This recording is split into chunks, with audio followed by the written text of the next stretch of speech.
এই সরকারকে বলি, এই নাচের শিক্ষক একেবারে নিয়োগ বিজ্ঞপ্তিটা বাতিল করতে হবে, প্রজ্ঞাপন জারি করতে হবে। গানের শিক্ষক, নাচের শিক্ষক বাদ দিয়া বাংলাদেশে কোরআনের শিক্ষক, নামাজের শিক্ষক দিতে হবে। অন্যথায় তোমাদের পরিণতি হাসিনার চাইতেও ভয়ঙ্কর হবে। রাজি আছেন ইনশাআল্লাহ? এদেশে যদি কেউ জিনা ব্যভিচারকে সহজ করতে চায়, আমার প্রশ্ন, মুসলিমদের দেশে নামাজ কিভাবে শিক্ষা দিবে? প্রত্যেকটা স্কুল, কলেজ, ভার্সিটিতে এ ধরনের একজন শিক্ষক দেওয়ার দরকার ছিল। কিভাবে কোরআন শিক্ষা দিবে? মুসলিমদের সমাজে, মুসলিমদের রাষ্ট্রে এরকম একজন শিক্ষক দেওয়ার কথা ছিল।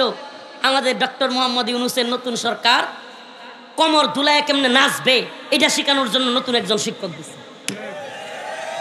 দেখছেন নি? চিন্তা করছেন? ভণ্ডামির লিমিট আছে? মুসলিমদের ছেলেমেয়েরা কিভাবে নামাজ শিখবে, কিভাবে কোরআন শিখবে, এটার কোনো শিক্ষক না দিয়া উল্টা ওই যে কোমর হেলায় দুলায় কিভাবে নাচ শিখবে, নাচের শিক্ষক দিচ্ছে। নাউজুবিল্লাহ বলবেন না? আমি প্রশ্ন করতে চাই আজকের এই ময়দানের সমস্ত পুরুষদেরকে, আপনার একটা মেয়ে অন্য যুব সমাজের সামনে তার কোমর দুলায়া, তার শরীরের বাজগুলো হেলে দুলে, তার শরীরের বিভিন্ন অঙ্গ প্রত্যঙ্গ এভাবে পুরুষদের সামনে ঝুলাইয়া নাচবে, এটা আপনি পছন্দ করেন? এটার নাম সংস্কৃতি? ধিক্কার লেসকাটা শিয়ালের দল, ধিক্কার তোদের রুচিতে, তোদের রুচিতে কুকুর মুত্যা দিছে, বদমাইশের দল। এই নাচের শিক্ষা আমার বোনকে, আমার মেয়েকে স্কুলে নিয়ে শিক্ষা দিয়া তোরা তোদের এই নষ্ট রুচি এগুলো দিয়ে আমাদের মা বোনদের নাচ দেখতে চাস? শয়তানি বন্ধ করো। 16 বছর আমরা এদেশে আওয়ামী লীগ এবং হাসিনাকে ভারতের গোলামি করতে দেখেছি। এখন 5 আগস্টের পরে 1.5 বছর আমরা নতুন সরকারকে আমেরিকার গোলামি করতে দেখছি। দেখতেছি কি দেখতেছি না? একপাক্ষিক কথা বললে অন্যান্যদের মতো আওয়ামী লীগ আমাদেরকে বলবে, বেটা তোরা মনে রাখিস, তোরা যারা আওয়ামী লীগ করিস বলিস হুজুররা এখন কিছু বলে না। আমরা সবচেয়ে বেশি প্রতিবাদ করি যে কোনো বিষয়ে। ডক্টর মোহাম্মদ ইউনূসের সরকার ইসলাম বিরোধী কার্যকলাপে শরিক হইলে, ভারতে ইলিশ পাঠাইলে, বিভিন্ন কাজ যেগুলো আমরা পছন্দ করতাম না, আগেও করতাম না, এখনো করি না, বিরোধিতা করি। আমরা ব্যক্তি শেখ হাসিনার বিরুদ্ধে না, দল আওয়ামী লীগের বিরুদ্ধে না, আমরা ছিলাম তাদের কার্যক্রমের বিরুদ্ধে। কারণ তাদের কার্যক্রমটা ছিল, আমি তো বলি মাঝে মাঝে, বুঝ নাই এই অবুঝদের, এদেশের অবুঝদের বোঝ নাই। আওয়ামী লীগ বাংলাদেশের কোনো রাজনৈতিক দল নয়, এটা রয়ের একটা নিজস্ব সংগঠন, ভারতীয় রয়ের একটা নিজস্ব বাংলাদেশি শাখা। এই ভারতীয় রয়ের শাখা দিয়া এদেশে মুসলিমদেরকে নির্যাতন, নিপীড়ন করা, বছরের পর বছর এদেশের মুসলিমদের উপরে প্রভাব বিস্তার করা এবং এই দেশকে শোষণ করা। অনেকে বলে এটা ছিল ভারতের অঙ্গরাজ্য, আমি বলি মিয়া অঙ্গরাজ্য না। হাসিনা আমলে, আওয়ামী লীগ আমলে বাংলাদেশ ছিল ভারতের ডাস্টবিন। অঙ্গরাজ্য, অঙ্গরাজ্য কেমনে হয়? অঙ্গরাজ্য তো পশ্চিমবঙ্গ। মমতা ব্যানার্জি যেই টোনে, যে স্টাইলে মোদির বিরুদ্ধে কথা বলতে পারে, মমতা ব্যানার্জি কিংবা পশ্চিমবঙ্গের জনগণ যেই স্টাইলে মোদির সমালোচনা করতে পারে, বাংলাদেশের মানুষ বিগত 16 বছর পারছে? শেখ হাসিনা নিজে মোদির সমালোচনা করবার মতো পাওয়ার ছিল? তাহলে অঙ্গরাজ্য বলেন কেমনে? ডাস্টবিন। কেমন ডাস্টবিন? ইচ্ছা মতো পচা পেঁয়াজ দিবে, ইচ্ছা মতো বন্যার পানি ছেড়ে দিবে, ইচ্ছা মতো নোংরা আবর্জনা ছেড়ে দিয়া এই দেশ বাসায় দিবে। আবার নেওয়ার সময় ওই ডাস্টবিনে যেমন ভালো ভালো জিনিস যেগুলো থাকে এগুলো কুড়ায় নিয়ে যায়, এমনিভাবে ইলিশ নিবে, আমরুপালি নিবে, এদেশের ট্রানজিট নিবে, এদেশের বন্দর নিবে। নিচে কি নাই? নাই। দেওয়ার সময় পচা পেঁয়াজ, দেওয়ার সময় ফেলানির লাশ, দেওয়ার সময় সীমান্তে কাঁটাতারের বেড়ায় আমাদের ভাইদের, দেওয়ার সময় আমাদেরকে বন্যার পানি, আর নেওয়ার সময় ভালো ভালো জিনিস। আমাদের থেকে একটা জিনিসই নিচ্ছে যেটা আমরা খুশি হয়েছি, হাসিনা। এটা নেওয়াতে আমরা খুব খুশি। আর যা নিছে এই সমস্ত চুক্তি বাতিল করা হোক। ডক্টর মোহাম্মদ ইউনূসের সরকারকে বলবো, বাংলাদেশ জামাতে ইসলামী, বাংলাদেশ জাতীয়তাবাদী দল বিএনপি, হেফাজতে ইসলাম সহ সকল দলকে বলবো, আওয়ামী লীগের সময় ভারতের বিরোধিতা করেছেন, দিল্লি না ঢাকা, দিল্লি না ঢাকা, তাইলে এখনো দিল্লির সাথে করা গোলামির চুক্তি কেন থাকবে? এই সমস্ত চুক্তিগুলো বাতিল করতে হবে। এই আদানির সাথে এই বেশি টাকা দিয়া বিদ্যুৎ কেনার চুক্তি, কিংবা এই বন্দরের চুক্তি, ট্রানজিটের চুক্তি, ট্রানজিটের নাম দিয়া বাংলাদেশের উপর দিয়া করিডোরের চুক্তি, সব চুক্তি বাতিল করতে হবে। আমরা স্বাধীন, আমরা একমাত্র আল্লাহর গোলামি করি, ভারতের গোলামি করি। আওয়ামী লীগ মাঝে মাঝে ভয় দেখায়, মাঝে মাঝে যখন কোনো কিছু তৈরি করে পারে না, কয় হ্যাঁ হুজুর ভারতের বিরোধিতা করেন, ভারত যদি হামলা করে 48 ঘন্টা টিকে থাকতে পারবেন, বলে কি বলে না? আমরা বলি ভারত যদি এই মুসলিম বঙ্গে, আমি এই দেশকে বলি মুসলিম বঙ্গ। কি বঙ্গ? এরা বঙ্গবঙ্গ বলে, আমরা বলি মুসলিম বঙ্গ। কি বঙ্গ? দেখবেন এরা বাঙালি চেতনার কথা বলবে, বাঙালি জাতীয়তাবাদের কথা বলবে, বলে কি বলে না? বাঙালি। বাঙালি তো কলকাতার গুলো বাঙালি। এই দেখবেন বাংলাদেশ নিয়ে আওয়ামী লীগের সময় খুব ষড়যন্ত্রের মধ্যে একটা ছিল, এপার বাংলা আর ওপার বাংলাকে এক করে দাও। বলতো কি বলতো না? বলতো কি বলতো না? প্রশ্ন, এপার বাংলা আর ওপার বাংলা কোনটাকে কোনটার সাথে এক করবে? মানে আমাদের সাথে কলকাতাকে দিয়ে দিবে বাংলাদেশের সাথে, তাহলে তো আলহামদুলিল্লাহ। এই দুই বাংলাকে এক করার যে প্ল্যান, এটা ছিল ওই ভারতীয় প্ল্যান যেটা 71-এ হয়েছে। 71-এ এই দেশকে আলাদা করে তারা পাকিস্তান থেকে এই চক্রান্তেই, এই প্ল্যানিংয়েই করছে যুদ্ধে সহায়তা, যাতে করে বাংলাদেশকে ভারতের দখলে নিতে পারে। এই জন্য এখনো পর্যন্ত 71-এর যুদ্ধকে ভারত নিজেদের যুদ্ধ বলে এবং 71-এর বিজয়কে তারা নিজেদের বিজয় বলে। আমরা এই যুবক ভাইরা কিংবা মুরব্বী চাচারা জীবনে কোনোদিন চিন্তা করছেন এই শত শত কিলোমিটার না, 1000 কিলোমিটার দূরে কই পাকিস্তান কই বাংলাদেশ, এগুলো আবার দুটো এক দেশ হয় কেমনে? হাস্যকর না? জীবনে কোনোদিন চিন্তা করছেন? আরে একটা হলো পুরা ভারতবর্ষ পার হইয়া ওই আফগানিস্তানের সাথে, আরেকটা হলো বাংলাদেশ মায়ানমারের সাথে। এই দুইটা আবার এক দেশ কেমনে হয়? 47-এ যখন ভারত এবং পাকিস্তান দেশভাগ করছে, তখন বাংলাদেশকে পাকিস্তানের সাথে দিছে। উদ্দেশ্যই ছিল কখনো পাকিস্তান থেকে যদি বাংলাদেশকে আলাদা করা যায়, আমরা যাতে এই দেশটা দখল করতে পারি। এই জন্য 71-এর স্বাধীনতা অবশ্যই পাকিস্তানের জেনারেলরা, এই শয়তানগুলো অবশ্যই বাঙালি মুসলমানদেরকে অত্যাচার করেছে, এটা সত্য। কিন্তু ওই যুদ্ধটাও ছিল একটা ষড়যন্ত্রের। ওই পাকিস্তানি জেনারেল গাদ্দাররাও যেমন মধ্যে শয়তানি করেছে, তেমনি ভাবে ভারতীয় বাহিনীও এই যুদ্ধ করে বাংলাদেশকে দখল করবার চক্রান্ত করেছিল। ইতিহাস একপাক্ষিক বলবেন না, ইতিহাস বললে দুইটা মিলিয়ে বলবেন। এই ক্ষেত্রে পাকিস্তান যেমন জালেম, এক্ষেত্রে ভারতও তেমনি ভাবে জালেম। আগে স্লোগান হয়তো মুরব্বীদের মনে থাকবার কথা, পাকিস্তান থেকে বাংলাদেশ আলাদা হওয়ার সময় পিন্ডি না ঢাকা, রাওয়ালপিন্ডি। পাকিস্তানের একটা আঞ্চলিক জায়গার নাম হলো রাওয়ালপিন্ডি। কি নাম? তৎকালীন সময় এই প্রজন্ম এই স্লোগানের সাথে এতটা নর্মাল না, এই প্রজন্ম এই স্লোগান জানে না। এই মুরব্বীরা বলতে পারবে পিন্ডি না ঢাকা। এই প্রজন্ম নতুন স্লোগানের সাথে পরিচিত হয়েছে, দিল্লি না, এই বলেন না দিল্লি না। এখন দেখেন আগে কি কইছে? পিন্ডি না, মানে পাকিস্তানের পিন্ডি, বাংলাদেশের হলো ঢাকা। মানে হলো আমরা পিন্ডির গোলামি চাই না, পাকিস্তানের গোলামি চাই না, আমরা ঢাকা, আমরা স্বাধীন, এটা বুঝাইতো স্লোগান দিয়া। পিন্ডি না। আস্তে আস্তে কিছুদিন গেল, স্লোগান পাল্টায় গেল। এখন স্লোগান কি? দিল্লি না ঢাকা। বলে যাই, গত প্রোগ্রামে, আজকের প্রোগ্রামে বলছি, ফার্স্ট টাইম এই কথাটা আজকে এই প্রোগ্রামে বলতেছি। অল্প কিছুদিন অচিরেই এই বাঙালি জেনজির স্লোগান হবে ওয়াশিংটন না ঢাকা। বলে গেলাম, দেখেন, কারণ পাকিস্তানের গোলামি চলছিল, এই প্রজন্ম স্লোগান দিয়েছে, রাজপথ কাঁপিয়ে দিয়েছে। পিন্ডি পাকিস্তানের গোলামদেরকে,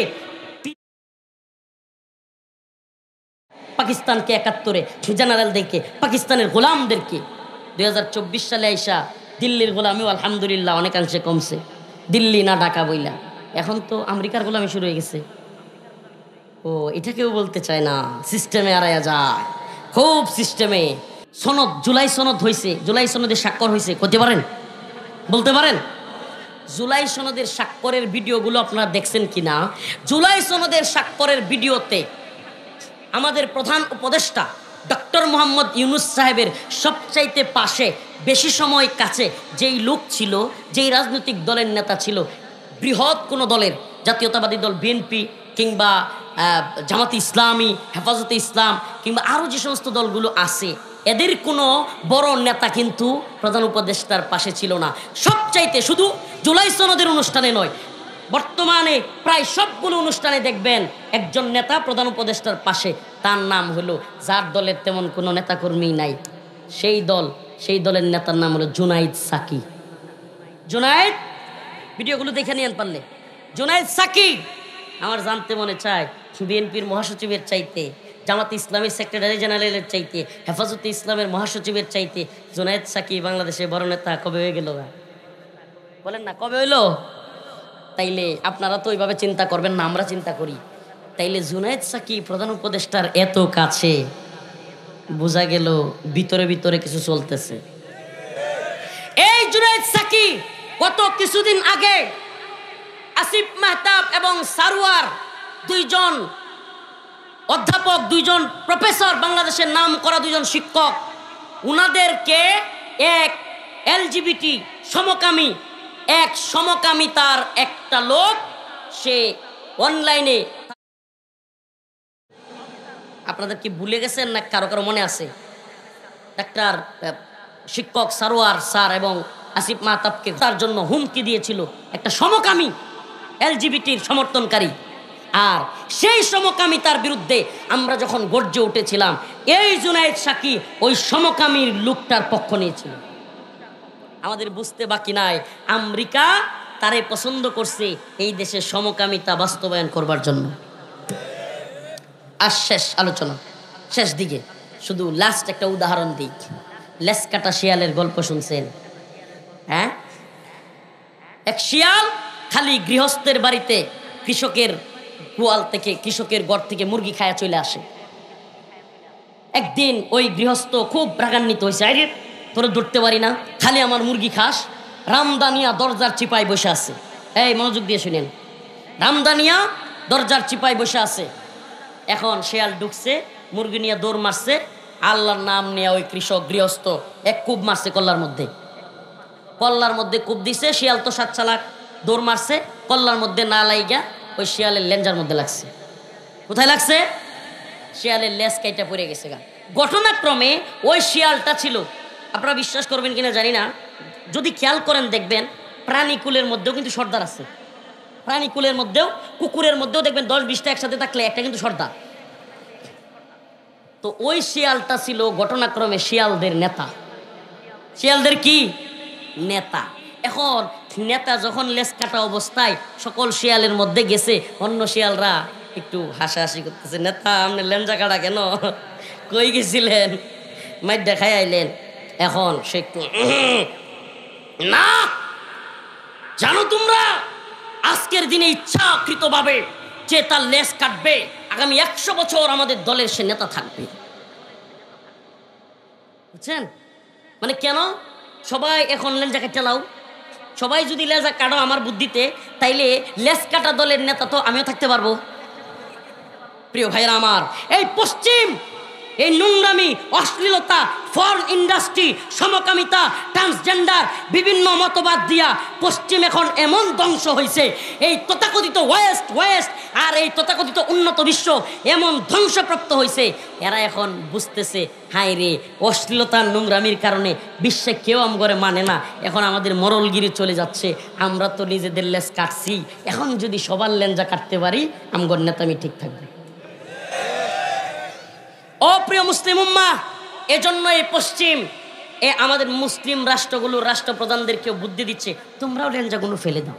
এই সরকারকে বলি, এই নাচের শিক্ষক একেবারে নিয়োগ বিজ্ঞপ্তিটা বাতিল করতে হবে, প্রজ্ঞাপন জারি করতে হবে। গানের শিক্ষক, নাচের শিক্ষক বাদ দিয়া বাংলাদেশে কোরআনের শিক্ষক, নামাজের শিক্ষক দিতে হবে, অন্যথায় তোমাদের পরিণতি হাসিনার চাইতেও ভয়ঙ্কর হবে। রাজি আছেন ইনশাআল্লাহ?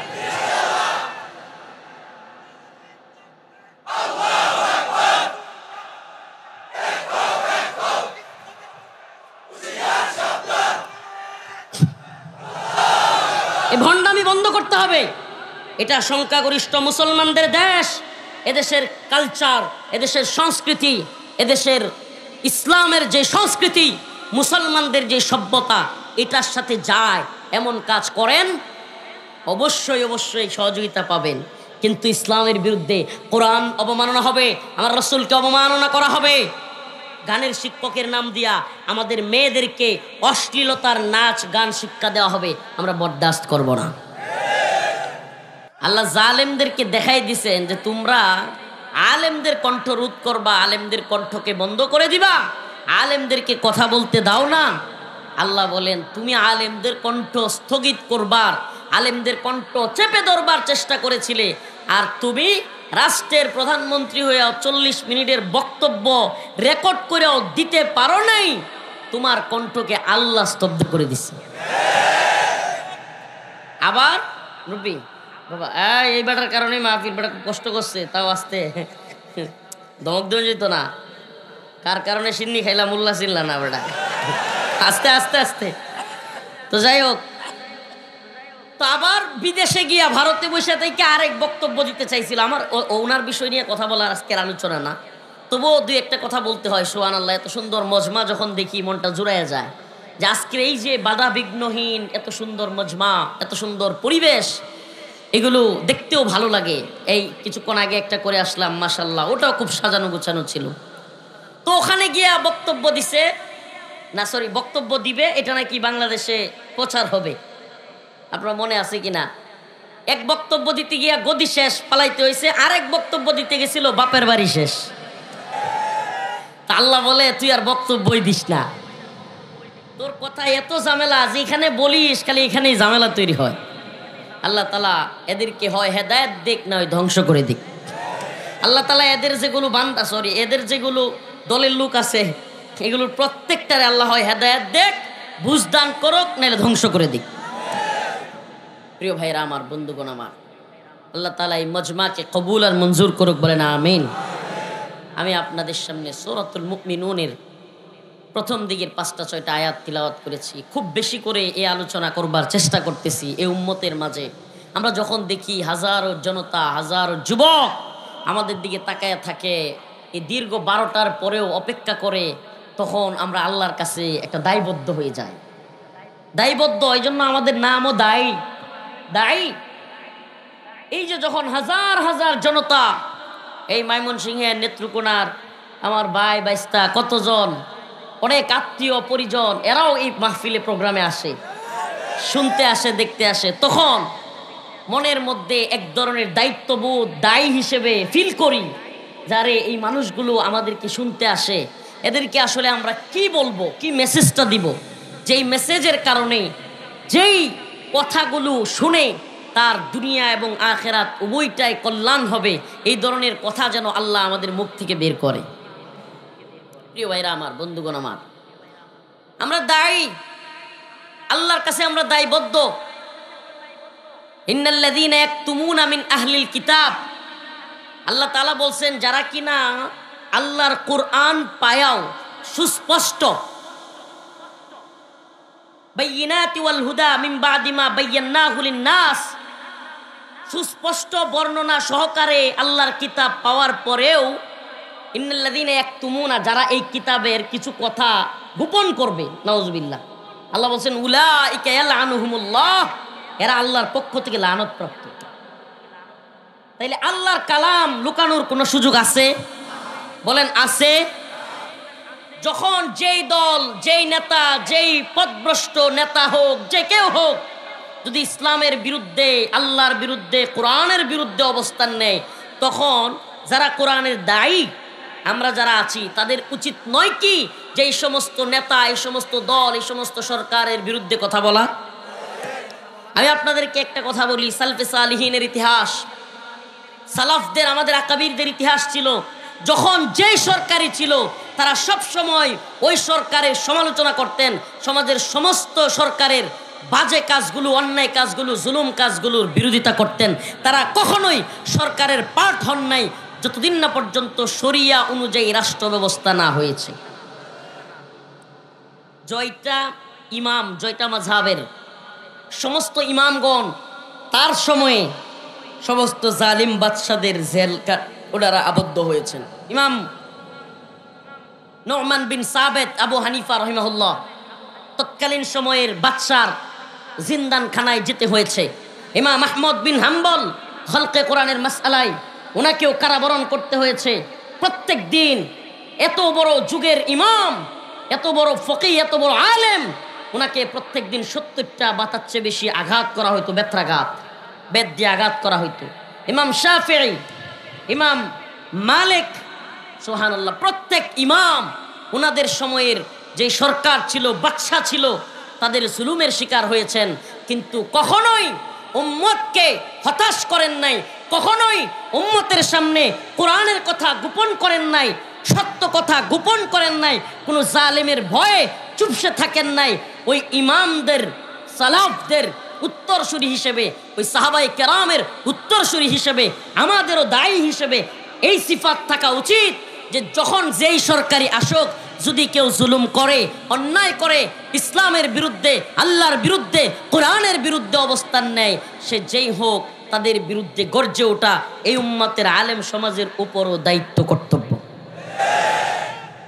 প্রিয় ভাইরা আমার, এই জন্য সবসময় চেষ্টা করি, যেখানেই যাই আমাদের সামনে যখন যুব সমাজ উদ্গ্রীব হয়ে থাকে, আমি তো প্রায় প্রোগ্রামেই দেখি, আলহামদুলিল্লাহ, এটা আল্লাহর শুকরিয়া, এই জেনজি প্রজন্ম, এই নতুন প্রজন্ম, এই যুব সমাজ, আপনারা একটু লক্ষ্য করে দেখেন, ৮০% হলো যুবক। আমাদের আলোচনা যারা শুনতে আসে 16 থেকে নিয়ে 40, এর মধ্যেই ৮০% মানুষ। আলহামদুলিল্লাহ, এটা একটা শুকরিয়ার বিষয়। যুগ জামানা পাল্টে দিতে এই যুব সমাজের ভূমিকা পৃথিবীর শুরুলগ্ন থেকে আজ পর্যন্ত আছে না নাই? এই যুব সমাজ ইতিহাস পাল্টে দিছে। এই উপমহাদেশের সবচাইতে কুখ্যাত, যাদেরকে আমরা নাম দিছি লেডি ফেরাউন, ফেরাউনের মহিলা ভার্সন, ফেরাউনের মহিলা ভার্সন নাম হলো লেডি ফেরাউন। পুরা এই উপমহাদেশের মধ্যে সবচাইতে বেশি কর্তৃত্ববাদী জালেম সরকার ছিল। আল্লাহ তাআলা এই যুব প্রজন্মের মাধ্যমে সেই স্বৈরাচার, সেই লেডি ফেরাউন হাসিনারও পতন ঘটাইছে কি ঘটায় নাই? এই নতুন প্রজন্মের প্রতি আমাদের প্রত্যাশা, হে প্রজন্ম, তোমরা শুধুমাত্র এক জালিমের বিরুদ্ধে আন্দোলন করে থেমে গেলেই, তোমরা যদি মনে করো সফল হয়ে গেছো, সফল হও নাই। যতদিন এই জমিনে ইসলামী শরিয়া প্রতিষ্ঠা না হবে, যতদিন এই জমিনে আল্লাহর দিনে, আল্লাহর জমিনে আল্লাহর দিন বাস্তবায়ন না হবে, ততদিন পর্যন্ত আমাদের সংগ্রাম, আমাদের বিপ্লব অব্যাহত থাকবে। রাজি আছেন তো ইনশাআল্লাহ? কোরআনের সূরাতুল মুমিনুনে যে আয়াত তিলাওয়াত করেছি, সফলতার গল্প শোনাবো আজকে আপনাদেরকে। সবাই সফলতার গল্প শুনতে চায়, সবাই, কিন্তু মুমিনের সফলতা কোনটা সেটাই বুঝে না। সেই সকাল 7টা দৌড়ায় অফিসে যাও, এই সকাল 7টা থেকে 12টা 1টা পর্যন্ত অফিস করো, কাজ করতে থাকো, বিভিন্ন কাজ, গার্মেন্টসে, সোয়েটারে, বিভিন্ন ফ্যাক্টরিতে, বিভিন্ন চাকরিতে, 1টা পর্যন্ত হাড় ভাঙা খাটুনি কষ্ট করতে করতে 1টার সময় একটা বিরতি, একটু খাবারের, দৌড়ায় গিয়া খাওয়া দাওয়া, ঠিকমতো নামাজ পড়ার খবর নাই, আবার বিরতি শেষ, আবার দৌড়াও অফিসের দিকে, এইভাবে চলতেই থাকে। সেই সন্ধ্যা পের হয়ে রাত্র 8টা 9টা, ওভার টাইম অনেকে করে 10টা 11টা পর্যন্ত সময় চলে যায়। আবার রাত্র অনেকে 11টা 12টা 1টায় বাসায় ফিরে, মাঝখানে নামাজের খবর নাই। এই রাত্রেবেলায় আবার অনেকের বাসায় কাজের লোক নাই, রান্না করবার মতো লোক নাই, আবার সেই রান্না করতেছে, নিজে নিজে তরকারি পাক করতেছে, ভাত পাক করতেছে, দীর্ঘ রাত হয়ে গেছে, ঘুমায়। এইভাবে ঘুমায় আবার সকালটা হয়ে যাচ্ছে। আয় হায়, কি গদবাদা জিন্দিগি! এই অল্প মাস শেষে কিছু টাকার জন্য, এই অল্প সময়ের সুখে থাকবার জন্য 16 ঘন্টা ডিউটি করে, 17 ঘন্টা ডিউটি করে, 7 ঘন্টা একটু আরামের জন্য। সত্য না মিথ্যা? এটাকেই মনে করে সফলতা, যে আমি চাকরিটা করতেছি, মাস শেষে বেতন পাবো, বাচ্চা কাচ্চাকে নিয়ে। যেই বাচ্চা কাচ্চাকে মানুষ করবার জন্য এত হাড়ভাঙা শ্রম, সেই বাচ্চা কাচ্চা আসলে কিভাবে আছে, এরা কি পড়াশোনা করতেছে, এরা কি ঠিক মতো চলতেছে, কার সাথে মিশতেছে, কার সাথে চলতেছে, সেটার খবর নেওয়ারও সুযোগ হয় না। এর মধ্যেই সময়গুলো চলে যায়, হঠাৎ করে মৃত্যুর পরোয়ানা চলে আসে, আর আমাদেরকে দুনিয়া থেকে চলে যেতে হয়। আমার জানতে মন চায়, ও মুসলমান, ও প্রিয় গাজীপুরের মাওনা শ্রীপুর অঞ্চলের আজকের আমার এই জনস্রোত থেকে আপনাদেরকে বলি, এই যে সফলতার পিছনে দৌড়ালাম, উল্টা একটু কাজের মধ্যে ভুল হইলেই, আপনাদের গার্মেন্টস, সোয়েটার ফ্যাক্টরি বলেন, বিভিন্ন প্রশাসনিক, পুলিশ, র্যাব বা অন্যান্য বাহিনীর চাকরি বলেন, সবগুলোতে একই অবস্থা। সাধারণ কর্মীদের ভুল হয়েছে, সুপারভাইজার আইসা, লাইনম্যান আইসা গালাগালি শুরু করে, লাইনম্যানদেরকে সুপারভাইজার গালাগালি শুরু করে, সুপারভাইজারদেরকে ইনচার্জ গালাগালি শুরু করে, ইনচার্জদেরকে পিএম, এরপরে জিএম, একের উপরে যে যার উপরে থাকে গালি দেওয়াটা হলো এই নাউজুবিল্লাহ এই সেক্টরে গালি দেওয়াটা এদের কাছে মনে হয় ওয়াজিব। নাউজুবিল্লাহ আস্তে এই সেক্টরে নাউজুবিল্লাহ ওয়াজিব তো আর হইতে পারে না, কিন্তু এরা এমন মনে করে যে গালি না দিলে এদের পেটের ভাত হজম হয় না। এই এক নোংরা সংস্কৃতি। ভদ্রগরের সন্তান ছেলে মেয়ে চাকরি করতে আসে, এদের গালাগালির কারণে অনেক সময় চাকরি ছেড়ে দেওয়ার মতো উপক্রম। মনে মনে চিন্তা করে, হাই রে এত গালি খায়া বাপ মারে এত গালি শুনে চাকরি করতে পারবো না। কিন্তু দিন শেষে আবার সেই মাথায় চিন্তা আসে, পরিবার কিভাবে চালাবো, কিভাবে চলবে আমার সংসার। ও প্রিয় মুসলিম উম্মাহ, এই যে সময়ের ঘূর্ণিপাকে চলছে তো চলছে গদবাদা জিন্দিগি, তুমি কোন দিকে যাচ্ছ? তুমি ফজরের নামাজ না পড়েও ওই সময় তোমাকে অফিসে যাওয়ার জন্য রান্না করা লাগতেছে, নামাজের খবর নাই, জোহরের নামাজের বিরতির মধ্যে নামাজ পড়ার খবর নাই।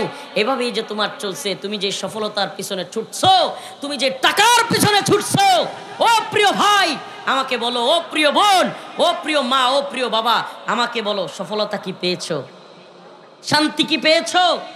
যে শান্তির পিছনে ছুটলা, যে সফলতার পিছনে ছুটলা, ওই সফলতা কিন্তু তোমার ঘরে আসে নাই। আল্লাহ রাব্বুল আলামিন বলেন, ক্বাদ আফলাহাল মুমিনুন আল্লাযীনা হুম ফি সালাতিহিম খাশিউন ওয়াল্লাযীনা হুম আনিল লাগওয়ি মুরিদুন।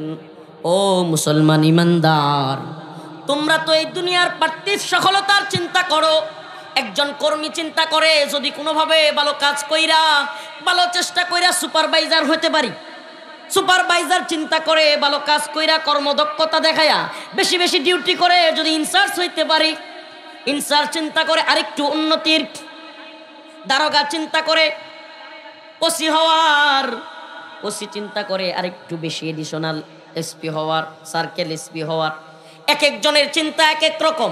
এক এক ডিপার্টমেন্টে এক একজন তার চাকরির প্রমোশনের জন্য সফলতার জন্য দৌড়ায়। এইভাবে দৌড়াইতে দৌড়াইতে কৃষক চিন্তা করে 10 কাঠা জমি আছে, আরো কেমনে 2 কাঠা বাড়ানো যায়। 15 কাঠা আছে, কিভাবে 20 কাঠা করা যায়। 5 লক্ষ টাকার মালিক চিন্তা করে কিভাবে 10 লক্ষ টাকা বানানো যায়। কোটি টাকার মালিক কিন্তু মনে করে না 1 কোটি আছে আর লাগবে না। মনে করছেন কোনোদিন? এই কোটিপতিরা মনে করছে কোনোদিন? কোটিপতিরা চিন্তা করে আরো 5 কোটি কেমনে কামানো যায়। ও প্রিয় মুসলিম উম্মাহ, ও প্রিয় যুব সমাজ, প্রিয় ভাইরা, খুব মনোযোগ দিয়ে কথাটা শুনতে হবে।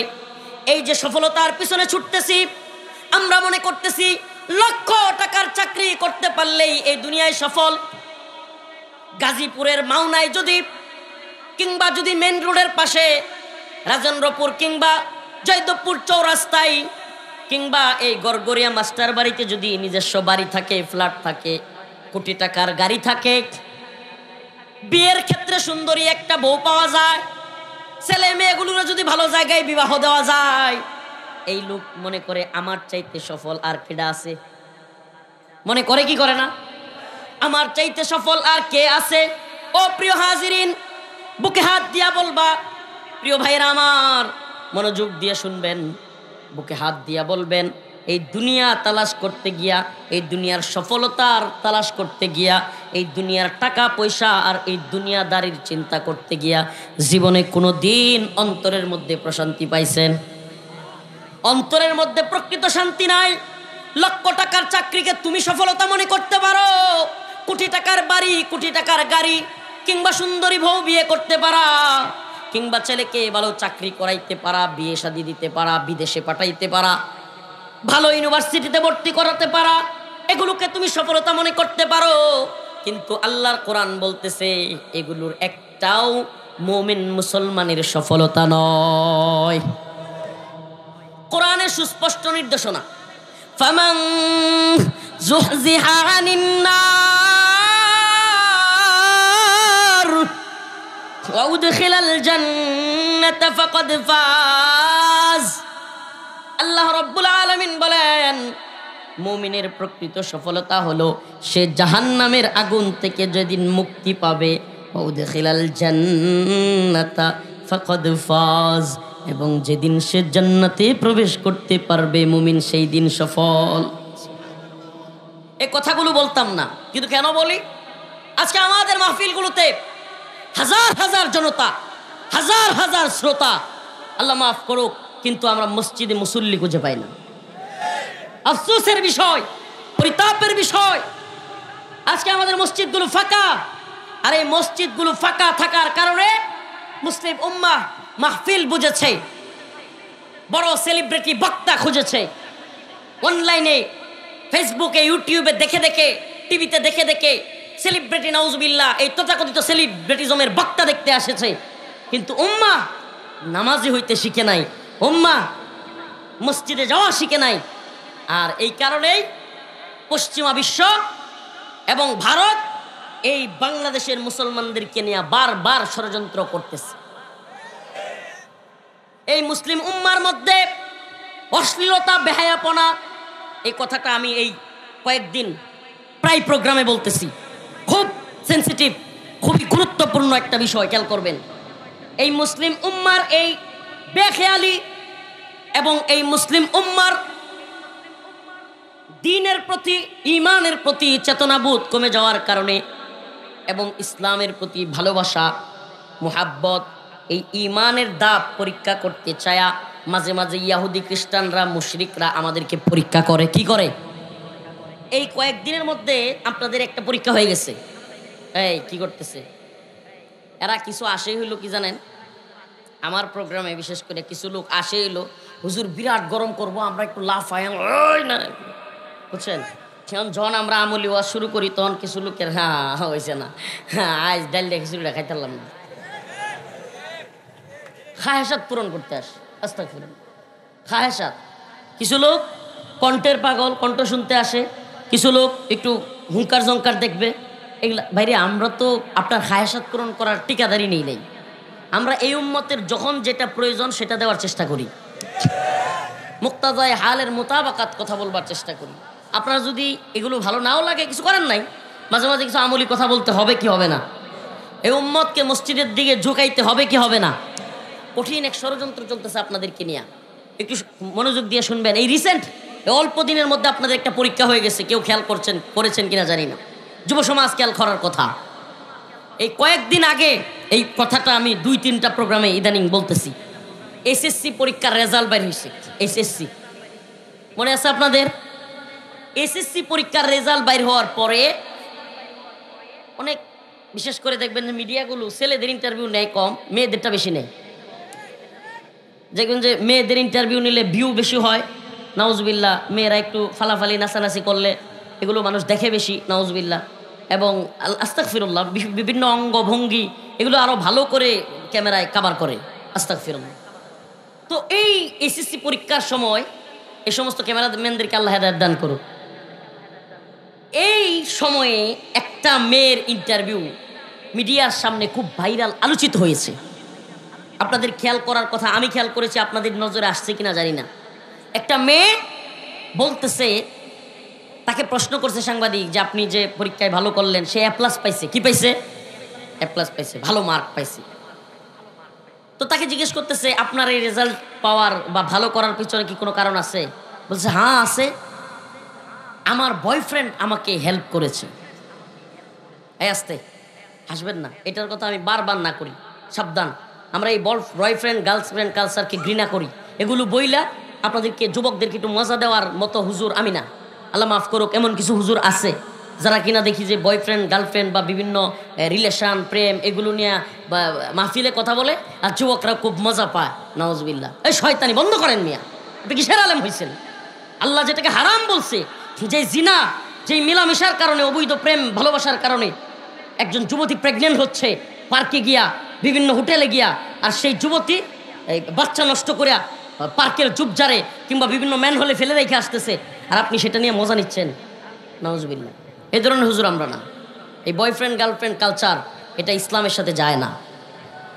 তো যে কথা বলতেছিলাম, এটা হারাম। দেখেন, শয়তানের সবচেয়ে বড় সফলতা কি জানেন? শয়তানের সবচেয়ে বড় সফলতা হলো হারামটাকে নর্মালাইজড করতে পারা। মানে আমাদের সমাজে হারাম এখন নর্মাল বিষয় হয়ে গেছে, আমাদের অন্তরে ভয় লাগে না। অথচ সাহাবায়ে কেরাম সুবহানাল্লাহ, তারা তাদের পূর্বের জীবনে ইসলাম কবুলের আগেও কি করেছেন, এটা পরবর্তীতে মনে হলে ভয় পাইতেন, ভয়ে কাঁপতেন। হাই হাই, আমি কি করেছিলাম, আল্লাহ আমাকে ক্ষমা করো। আর এখন আমরা ওরে বাবা, আমাদের সমাজের কালচার কি, যুবকেরা ওরে বাবা রিলেশন করে, আরে আমার গার্লফ্রেন্ড ফোন দিছে, এই সর ওরে বাবা আস্তাগফিরুল্লাহ, হারাম রিলেশন, কি মজা পাচ্ছে সে। অন্য তার বন্ধু বান্ধব বান্ধবী বা সেই ভাবি বাড়ির যারা আছে এদেরকে গর্ব করে বলে কি বলে না, নাউজুবিল্লাহ। এটা তো হওয়ার কথা ছিল না। আর বিয়ের ক্ষেত্রে লজ্জা, বিয়ে করতে চায় না, বিয়ে করতে ভয় পায়, লজ্জা পায়। আর অবৈধ মিলামেশা করতে মজা পায়। কেন? কারণ দায়িত্ব নিতে হয় না, নাউজুবিল্লাহ, দায়িত্ব নিতে হয় না। পার্কের জুবজারে 1000 টাকা দিয়া এক বান্ধবীরে খুশি কইরা যদি যে জিনিস পাওয়া যায়, এই জিনিস কি 2-3 লাখ টাকা মোহর দিয়া এত আয়োজন কইরা পাওয়ার দরকার আছে নাকি? আস্তাগফিরুল্লাহ। তো এই সমাজ, এই কালচার আমাদের না, এটা মুসলমানদের না। কিন্তু এই মেয়েটা সাক্ষাৎকার দিয়ে বলতেছে আমার বয়ফ্রেন্ড আমাকে সহযোগিতা করেছে, সে আমাকে পড়ায় উৎসাহ দিয়েছে, আমাকে মাঝে মাঝে দেখায় দিছে পড়া, রাতের বেলায় পড়া শিখাই দিছে, আমরা স্টাডি করেছি, মানে অনেক কিছু। এই ভিডিও কি আপনারা দেখছেন নাকি আমি নিজেই বলতেছি? দেখছেন তো? সে হাইসে হাইসে বলতেছে, কোনো অনুশোচনা নাই, কোনো লজ্জা ভূত নাই, হাইসে হাইসে বলতেছে আমার বয়ফ্রেন্ড আমাকে উৎসাহ দেয়। এবং সে শেষে একটা কথা বলতেছে যে আমার বাবা মাও জানে, বাবা মাও আমাদেরকে এই বিষয়ে উৎসাহ দেয়। নাউজুবিল্লাহ বলেন। এই যুব সমাজ নাউজুবিল্লাহ বলেন। খুব গুরুত্বপূর্ণ একটা পয়েন্ট। এরপরে আরেকটা মেয়ের সাক্ষাৎকার খুব আলোচিত হয়েছে, এটা আপনারা দেখছেন কিনা জানি না। আরেকটা মেয়ে সে সাক্ষাৎকার দিচ্ছে যে আমার বিয়ে হয়েছে, আমি বলছে সাক্ষাৎকারে ওই সাংবাদিক জিজ্ঞেস করছে আপনার পরীক্ষা খারাপ হওয়ার কারণ কি, বলতেছে আমার বিয়ে হয়েছিল, আমি বিয়েটাতে রাজি ছিলাম না, বাবা মা আমাকে এই পরীক্ষার আগে বিয়ে করায় দিছে, এখন আমি বিয়েতে রাজি না, পরবর্তীতে আমার ডিভোর্স হয়ে গেছে, আমি যে পরীক্ষাটা দিতে পারবো সেটাই ভাবতে পারি নাই, তো এই জন্য আমার পরীক্ষা খারাপ হয়েছে। ও মুসলমান ইমানদার, একটু মনোযোগ দিয়ে শুনতে হবে। এই পশ্চিমা সংস্কৃতি কিংবা ভারতীয় কালচারাল আধিপত্য আমাদের সমাজের ভিতরে, এই আধিপত্যবাদী মিডিয়া, এই তাগুতি মিডিয়া আমাদের সমাজে সিস্টেমে একই সময়ে 2টা মেয়ের সাক্ষাৎকার একত্রিত কইরা সূক্ষ্ম কৌশলে এই সমাজে একটা মেসেজ দিতে চায়। ও সমাজের যুবক যুবতীরা, পার্কের চিপায় চাপায়, লিটনের ফ্ল্যাটে, বিভিন্ন জায়গায় গিয়া অবাধে তোমরা মেলামেশা করো, জিনা করো, পড়াশোনা করো, পেটের মধ্যে বাচ্চা দাও, ইচ্ছা মতো আনন্দ ফুর্তি করো, এটার মধ্যে মজা আছে, তাইলে তোমরা পরীক্ষায় ভালো রেজাল্ট করবা। আর যদি বিয়ে শাদী করো, পরীক্ষার রেজাল্ট কিন্তু খারাপ হবে। এই মেসেজ দিছে কি দেয় নাই বলেন? এই মেসেজ দিছে কি দেয় নাই বলেন? আপনি কি কল্পনা করতে পারেন আমাদের সমাজে বিয়েকে কঠিন করে দেওয়া, জিনাকে সহজ করে দেওয়া, অবৈধ মেলামেশা, বয়ফ্রেন্ডের সাথে থাকলে পরীক্ষা ভালো হয়, আর বয়ফ্রেন্ড না থাইকা স্বামী থাকলে পরীক্ষা। আস্তাগফিরুল্লাহ। কিছু খারাপ কথা চলে আসে এই শয়তানগুলোর ব্যাপারে, কিন্তু মাহফিলের মঞ্চে মাইক তো এগুলো বলতে পারি না জীবনে এই কোনোদিন, আলহামদুলিল্লাহ। এই জন্য দেখবেন আমার ওয়াজ, আমার আলোচনা এই যে তথাকথিত টিকটকে কম যায় কেন? কারণ আমি এগুলো করতে পারি না, এগুলোতে আমার যায় না। কারণ কাইটাও যে আমার কথা নিবে, আমি ওই ধরনের কথা বলার ইচ্ছা পোষণ করি না। কিন্তু এদের এই কালচার দেখলে মনে চায় একটু খারাপ কথা এদেরকে বলি। ভদ্রতার তখন আর লিমিট থাকে না। কি সমাজ, আমাদের ইসলামিক সমাজ ব্যবস্থাকে ধ্বংস করবার জন্য, পশ্চিমা সমাজ ব্যবস্থাকে চালু করবার জন্য আমাদের সমাজের মধ্যে জিনা, বেবিচার, সমকামিতা, ট্রান্সজেন্ডার, এলজিবিটি, লেসবিয়ান, গে, এই কালচার আমাদের বাংলাদেশে আবির্ভাব করবার জন্য হাসিনা যাওয়া করছে। হাসিনা তো অনেক করছে, এটা তো আপনাদের জানার কথা। হাসিনা আইন করেছিল, মনে আছে আপনাদের? বাল্য বিবাহ নিরোধ আইন।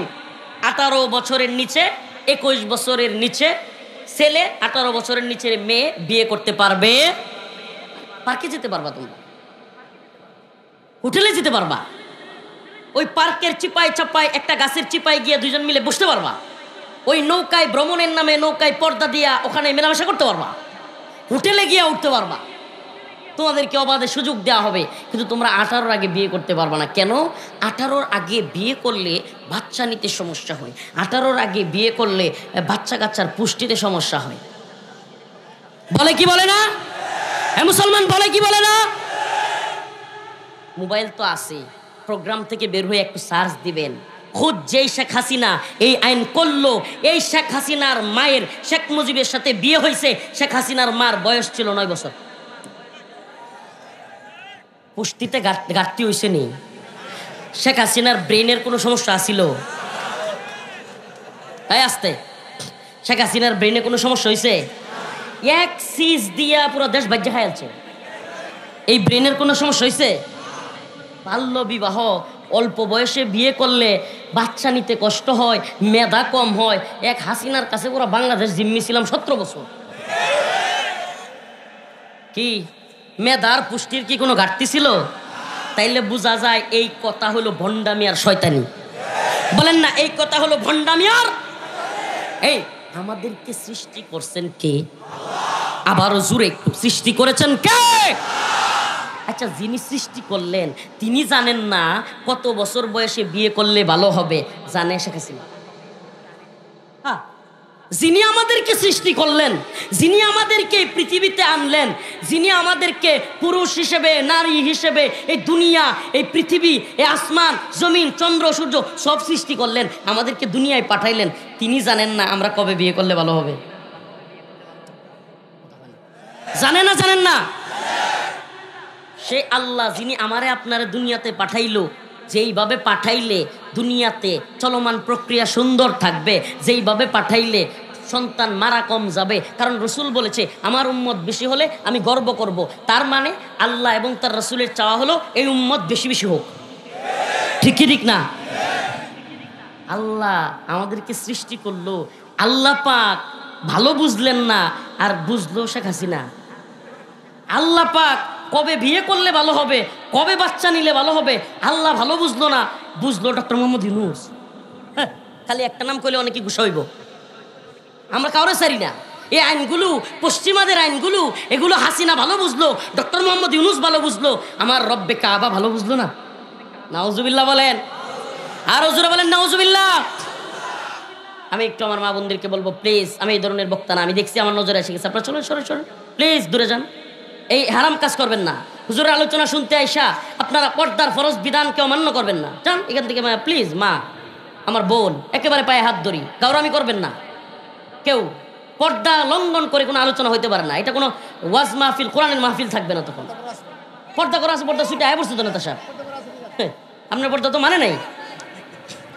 তো প্রিয় ভাইরা আমার, বন্ধুগণ আমার, তো বলতেছিলাম আমার আল্লাহ ভালো জানে নাকি ডক্টর মোহাম্মদ ইউনূস কিংবা শেখ হাসিনা ভালো জানে? বলেন কে ভালো জানে? বাল্য বিবাহ, এই ধরনের শয়তানি আইন বন্ধ করতে হবে। ছেলে মেয়েকে বালেগা হওয়ার পরে বিবাহ দেওয়ার ক্ষেত্রে বাধা দেওয়া, এটা একটা শয়তানি। আবার দেখেন, নেতারা যেহেতু আছে, দু একটা কথা বলেই ফেলি। আবার দেখেন, এই দেশে ছাত্র দল আর ছাত্রলীগ দুইটা দল আছে না নাই? এরা আবার ছাত্র দল করলে, ছাত্রলীগ করলে বিয়ে করতে পারতো না। বয়স 30 হোক বিয়ে করতে পারবে না, বয়স 35 হোক বিয়ে করতে পারবে না। পোলাপান কিছু আমার কাছে আয়, তো ছাত্র দলের মাঝে মাঝে অনেকগুলো আমার কাছে আয়, ঘুরে, কাছের পরিচিত ভাইটাই, এগুলো আয়সা বলে কই আমরা তো বিয়ে করতে পারি। আমি যখন বিয়ের দাওয়াত দেই, আমি কিন্তু বেশি বেশি যুবকদেরকে বিয়ের দাওয়াত দিই। আলহামদুলিল্লাহ নিজে করে লইছি, মনে করেন না বিয়ে না করে দাওয়াত দিই। তো আমি বেশি বেশি যুবকদেরকে আল্লাহ রাসূলের হাদিস শোনাই, কোরআনের আয়াত শোনাই, বেশি বেশি বিয়ের দাওয়াত দিই। বাবা মা আসলেও বাবা মারেও বিয়ের কথা বলি। তো এখন কয়েকটা কয়, হুজুর আমরা তো যেই দল করি এই দল বিয়ে বিরুদ্ধে, বিয়ে করলে ছাত্র দল থেকে আমার বাইর করে দিবি। আমি কই বেটা, যেই দল করলে বিয়ে করা যাবে না এই দল বাদ দে বেটা, আগে বিয়ে কর। আস্তাগফিরুল্লাহ, আস্তাগফিরুল্লাহ। আল্লাহ ফরজ বিধান করছে, আর কোনো দল করার কারণে বিয়ে করতে পারবো না, কোনো লিগ করার কারণে বিয়ে করতে পারবো না। বোঝা গেল এই দলগুলো বিয়ে যদি বাধা দেওয়া হয়, এই দলগুলো থেকে আমাদেরকে বুঝাইতে হবে না তাদেরকে, হয় আমাদেরকে বিয়ে করার সুযোগ করে দেন, নাইলে দল থেকে চলে গেলেন। কথা বলেন, আমাদের সুস্পষ্ট বক্তব্য। প্রিয় হাজিরিন, এই সমাজের মধ্যে এই মেসেজ দিতে চায়, এই মেসেজটা সমাজের মধ্যে দিয়া আমাদের সমাজে বেহায়াপনা, অশ্লীলতা, নোংরামি এগুলো তৈরি করতে চায়। কেন? কিন্তু মুসলমানরা বিজয়ী হয় একটাই কারণ, বিশ্বাস আল্লাহর উপরে। বিশ্বাস কার উপরে? আল্লাহর উপরে আমরা বিজয়ী হব। কাম মিন ফিয়াতিন কালিলা গালাবাত ফিয়াতান কাসীরাতান বিইذনিল্লাহ। আমরা ছোট দল হইতে পারি, আল্লাহ বলছে যদি তোমরা কাফেরদের বিরুদ্ধে লেগে থেকো, আল্লাহর উপরে আস্থা বিশ্বাস রাখো, গালাবাত ফিয়াতান কাসীরাতান বিইذনিল্লাহ, বড় বড় দলের বিরুদ্ধেও আমি আল্লাহ তোমাদেরকে বিজয়ী করব। তাহলে আমরা বিজয়ী হব আল্লাহর পথে থাকলে নাকি পশ্চিমাদের পথে?